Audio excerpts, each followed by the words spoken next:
12:20, siamo di nuovo in diretta, corriamo in Molise perché in Molise è arrivato il leader del Movimento 5 Stelle, Giuseppe Conte, per tirare la volata a Roberto Gravina, sindaco di Campobasso e candidato per tutto il centro-sinistra, lo vedo proprio al suo fianco, alla presidenza della regione. Buongiorno Presidente, innanzitutto parto da una domanda di carattere personale. Ieri ha avuto un brutto incidente d'auto proprio muovendo verso il Molise, tutto bene? Tutto a posto? Sì, tutto bene e per fortuna anche le persone coinvolte nell'incidente, tutte le persone sono rimaste illese, insomma, è andata molto bene, poteva andare peggio. Meno male, è andata molto bene. Mi sembrava doveroso partire da questo, adesso entriamo nel vivo delle questioni. Dopo una tornata elettorale, quella delle amministrative... Visto che entriamo, scusi, nel vivo... Visto che entriamo nel vivo, lei ha detto il candidato di tutto il centro-sinistra. Voi sapete che questa formula a me non piace perché è una formula equivoca del passato e preferisco parlare di un campo progressista. Diciamo che non chiariamolo, qui Italia Viva appoggia con tutto lo Stato Maggiore che si è candidato nelle file del centrodestra o della destra. Quindi sono tutti i partiti di destra con Italia Viva. Questo per dimostrare che Italia Viva, come spesso accade anche in Parlamento, vota con centrodestra, qui addirittura che le stanno maggiormente a cuore. Sono candidati con loro. Campo progressista, visto che alle ultime elezioni la formula è stata adottata un po' a macchia di leopardo e invece in Molise c'è questo ritrovato asse tra almeno il PD e il Movimento 5 Stelle, possiamo dire che d'ora in avanti questa sarà la regola o resta un'eccezione? No, allora questa non è un'eccezione nella misura in cui quando ci sono i presupposti, ovviamente a livello territoriale, per costruire un progetto politico insieme, noi ci siamo e non ci sottraiamo mai. E in questo caso abbiamo trovato un brillante, permettetemi di dirlo, interprete, Roberto Gravina, che è già sperimentato nella sua capacità di amministratore, perché è sindaco, l'avete ricordato, di Campobasso, una persona seria, un professionista, competente, che ha esperienza, e quindi abbiamo facilmente potuto convergere su di lui e abbiamo un progetto politico che in questo momento stiamo presentando alla popolazione molisana e speriamo di avere ovviamente la loro fiducia. Per quanto riguarda altre realtà, noi ci proviamo sempre. Certo. Dicevo, noi ci proviamo sempre perché il dialogo col PD, per quanto mi riguarda, è un dialogo che considero quasi naturale. Poi ovviamente in alcune realtà riusciamo a convergere sui temi, sui progetti che ci stanno a cuore, in altri casi invece perché per ragioni territoriali locali non riusciamo a creare queste premesse, ma sono sempre premesse per quanto ci riguarda che partono dai temi, dagli obiettivi politici, mai da vertici. Stiamo ancora un momento sul Molise, in cui la formula del campo progressista funziona, almeno nell'offerta politica. Tra poche ore arriva Elly Schlein, probabilmente vi incontrerete, però non farete un appuntamento, un comizio elettorale insieme. Come mai? Perché abbiamo pensato siccome il tempo stringe e qui in questo caso ovviamente abbiamo, anche lei deve dare il contributo da par suo come lo sto dando io per questo progetto politico, abbiamo pensato di rendere più efficacemente i nostri interventi, di distribuirli perché qui ci sono tante cittadine come questa dove siamo, Agnone per esempio, è una cittadina importante, no? Sindaco, c'è anche il sindaco e quindi stiamo cercando, lei credo che farà il suo intervento clou principale a Termoli, dove io sono stato ieri e io lo farò, sarò ai Serni, a Campobasso, quindi ci stiamo distribuendo, stiamo lavorando in uno spirito di squadra. Poi è chiaro che tutto il sistema mediatico è ossessionato, c'è quasi un delirio. Vi incontrate, dove vi incontrate, salite sul palco, scendete sul palco, vi si nota di più dietro, davanti. Ma queste sono cose che state facendo voi, dico non lei in particolare. Adesso ci arriviamo, però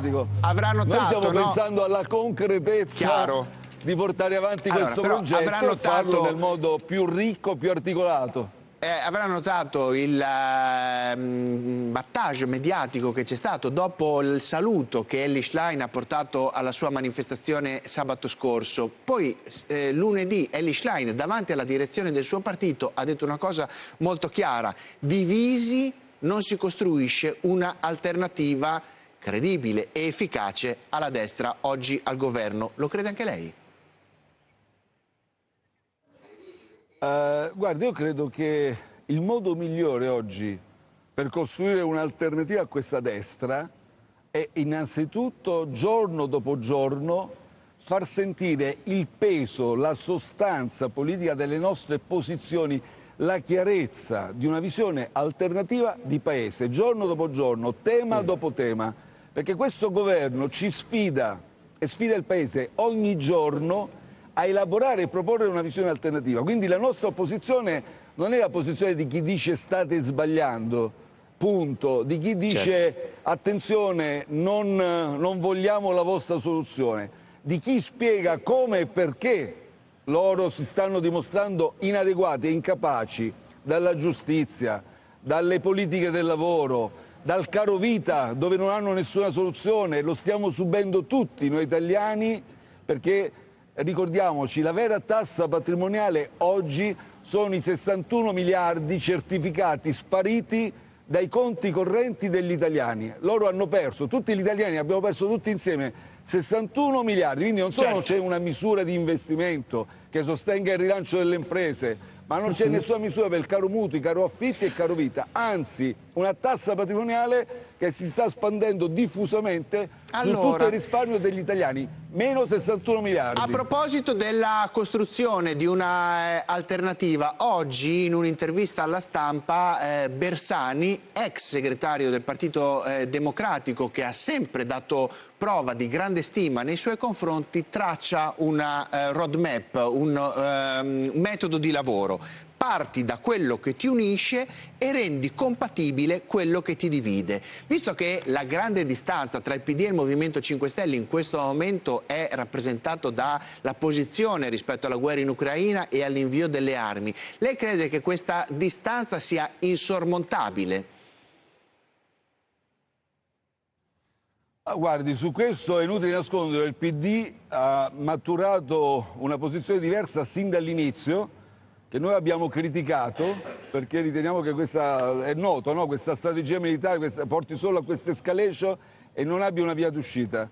E su questo la nostra differenza, non lo posso nascondere, è grande, è rilevante e direi anche centrale, perché qui non si parla solo del conflitto russo-ucraino, si parla degli scenari geopolitici per i decenni a venire, di come vediamo noi la politica estera, la politica internazionale e di quali ricadute ovviamente tutto questo ha nel nostro sistema economico-sociale, perché molte delle difficoltà che gli italiani stanno affrontando sono dovute anche a questa emergenza, a questo conflitto che alcuni evidentemente vogliono portare, o meglio all'interno della Nato, lo si vuole portare ad oltranza per vincere una guerra, ma non ci viene detto come e quando si vincerà la guerra. Quindi questo non si può trascurare. Però poi ci sono dei temi su cui possiamo assolutamente convergere e mi sembra di poter anticipare che sul salario minimo, una battaglia nostra storica, su cui noi ci siamo posizionati ormai da decenni con grande convinzione, finalmente si stia raggiungendo una convergenza col Partito Democratico. Non era stato possibile, guardi, neppure durante i miei governi questa convergenza. Sto ancora un momento sui rapporti tra il suo movimento e il PD, richiamandomi ancora a quella intervista di Bersani in cui dice Elly Schlein è stata molto generosa con il movimento, portando il suo saluto e la sua presenza alla manifestazione di sabato. Ora mi aspetto un atto di generosità anche da parte di Conte. Che beau geste, ovviamente politico, ha in mente per Elly Schlein, visto che in Molise vi incontrerete ma farete iniziative diverse?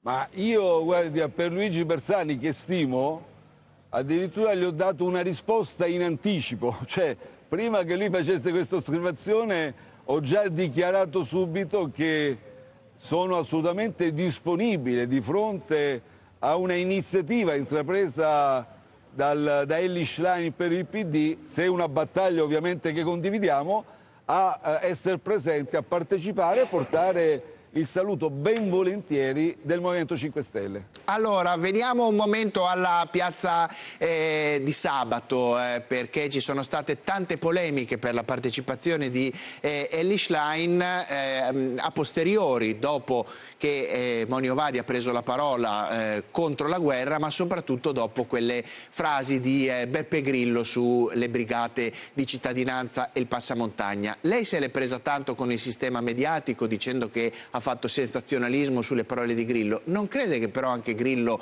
abbia un po' esagerato e abbia utilizzato magari delle espressioni non felici? Ma però guardi, qui non è questione di prendersela col sistema mediatico e, come dire, ognuno poi ha la sua opinione. Io dico semplicemente che chi vuole riferire il passaggio di Grillo, quel passaggio lì, lo deve riferire con completezza e quindi deve riferire che non c'era nessuna istigazione, come è stato scritto, ripetuto. Ovviamente sono prima partiti tutti gli attacchi politici di chi evidentemente, di tutte le forze politiche, la cosa strana non solo della maggioranza, ma anche di Italia Viva, Calenda, Azione, hanno provato evidentemente invidia per quello che è stato un gran successo politico, un grande messaggio politico lanciato non solo al governo ma al Paese. Dopodiché, però, in quei messaggi si è iniziato a parlare di istigazione alla violenza. No, certo.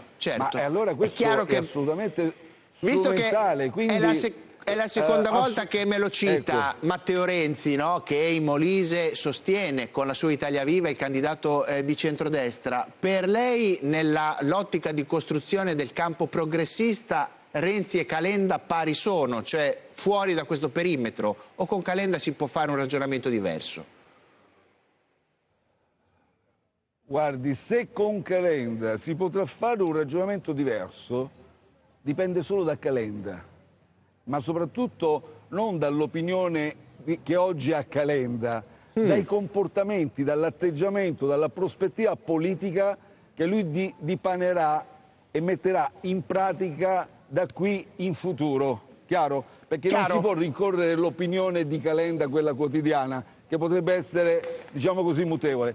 Per quanto riguarda Renzi, Italia Viva, ma questo è un dato politico, io lo registro.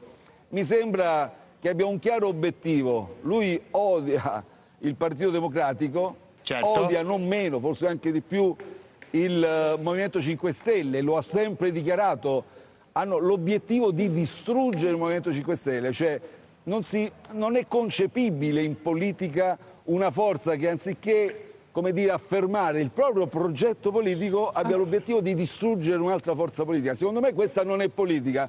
Tra l'altro poi appunto è veramente strano che odi il PD, odi il Movimento 5 Stelle, però ecco qui invece va addirittura nelle stesse liste lo Stato Maggiore di Italia Viva. Però mi sembra di aver capito che lei il Parlamento istituisca con questa maggioranza. Una sorta di... Scusi, che se mostrano ammirazione per i reali sauditi, uno si dice ma che politica è mai questa? Certo, comunque ho capito che tra Renzi e Calenda lei nota delle possibili divergenze, delle possibili differenze. Continuiamo a parlare di politica, perché lei fin dai tempi in cui sedeva a Palazzo Chigi ha sempre avuto sul MES una posizione molto netta di contrarietà. Alla luce di quello che scrive oggi il Tesoro, cioè la ratifica da parte dell'Italia non creerebbe problemi di carattere finanziario, anzi forse potrebbe addirittura facilitare un restringimento dello spread, potreste cambiare la vostra posizione in Parlamento? Guardi, sul MES è stato uno dei temi su cui si è acceso un dibattito politico durante i miei governi, direi anche esagerato, giusto? Lo riassumo in breve. Ricordo a tutti i telespettatori che sono stato quotidianamente sollecitato, qualche volta c'è stato un tentativo quasi di sopraffazione per essere costretto a prendere il MES, ad attivare il MES e soprattutto, attenzione, anche da componenti della mia maggioranza nel Conte 2. C'era Italia Viva che ogni giorno, voglio dire, si lanciava in questa apoteosi del MES, e anche dobbiamo ricordarlo perché è un dato storico, una buona parte del PD mi chiedeva di prendere il MES. Allora lo abbiamo compreso che se avessi attivato il MES, quei 20-30 miliardi, non avremmo mai avuto Next Generation EU, non avremmo mai portato in Italia 209 miliardi per il PNRR, perché mi era stato detto anche dalla Merkel e dagli altri colleghi più riottosi: avete il MES, Presidente. prendi il MES, Giuseppe, per l'Italia è più che sufficiente. Adesso siamo in un quadro storico diverso. L'Italia è l'unico paese che non lo ha ratificato. Che cosa deve fare l'Italia adesso e che cosa vuole fare una forza importante nel Parlamento come i 5 Stelle? Allora, noi ci assumeremo sempre la responsabilità delle nostre posizioni. In commissioni noi ci asteniamo e aspettiamo il dibattito in aula per chiarire come e perché la nostra posizione. Ma è chiaro che la nostra posizione non è di favore nei confronti del MES, che è un accordo l'ho detto in tutti i modi, lo ripeto, è un accordo intergovernativo, quindi non è un sistema comunitario in senso stretto. Ha un meccanismo di vigilanza finanziaria particolarmente stringente e aggiungerei anche vessatorio, che non è stato superato, e secondo me ovviamente non è la prospettiva giusta per cercare di soccorrere un paese in difficoltà. Terzo, nei fatti al MES, che lo si voglia o no, è un dato di fatto reale della realtà finanziaria, si accompagna uno stigma per cui paradossalmente oggi siamo nella condizione, dopo l'episodio Grecia, che se un paese lo attivasse, i mercati finanziari rischierebbero di arrivargli addosso, perché è un segnale fortemente negativo. E la fiducia nei mercati finanziari conta. Però qui il problema è un altro. Non è adesso il Movimento 5 Stelle che deve chiarire la propria posizione, perché noi l'abbiamo chiarita. Io ho sempre detto ai colleghi europei, io ho lavorato per migliorarlo. Quindi la versione attuale di questo trattato, perché va in ratifica, è dovuta ai nostri sforzi, come l'introduzione del backstop.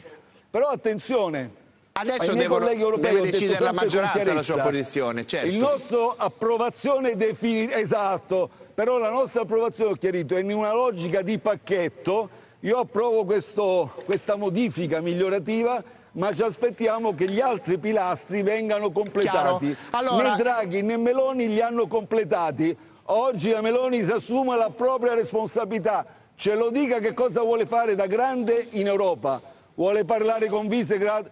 Vuole andare a trovare Macron e a stringergli la mano? Cosa vuole fare? Il Paese ha bisogno di chiarezza, di strategia dopo quello politica. che è successo lunedì mi sembra che sia più orientata su Macron, ma sarà la storia a dirci se ho ragione. Allora, secondo i nostri patti, lo dovrei salutare perché l'aspetto una giornata mi sembra molto altalenante. Impegnatissima. Mi consente un'ultima domanda e una risposta telegrafica. Oggi al Consiglio dei Ministri arriva un disegno di legge sul governo delle calamità. È passato oltre un mese dall'alluvione in Romagna. Ha fatto bene il governo a prendersi tutto questo tempo e mettere anche in discussione l'automatismo per cui il commissario lo avrebbe dovuto fare il presidente di regione, in questo caso Bonaccini? Guardi, io non so sinceramente oggi il governo cosa porterà il Consiglio dei Ministri. Dico soltanto che la popolazione romagnola e anche in parte emiliana non merita di essere trattata così. Non merita che 2 miliardi e 200 diventino 1 miliardo e 600, non merita che quei soldi promessi non solo sono molto meno consistenti, ma addirittura sono stati stornati da altri fondi e sistemati, e quindi da una parte si toglie, dall'altra si mette con una ingegneria finanziaria che prende in giro i cittadini, e non merita che gli si dica che non c'è necessità di nominare un commissario con la dovuta urgenza, perché il Paese già c'è passato da chi diceva che non c'era urgenza. Ci sono calamità naturali che dopo 10 anni, 20 anni sono ancora lì senza una risposta per le popolazioni che le hanno subite. Tutto questo non è corretto. Allora, grazie Presidente Conte, spero che esauriti i suoi impegni elettorali possa vederla anche qui seduta nel mio studio. E forza Buona Roberto giornata, Gravina. noi corriamo in pubblicità e ripartiamo da quello che proprio Conte ha definito la vera patrimoniale occulta, l'inflazione. Dopo il break.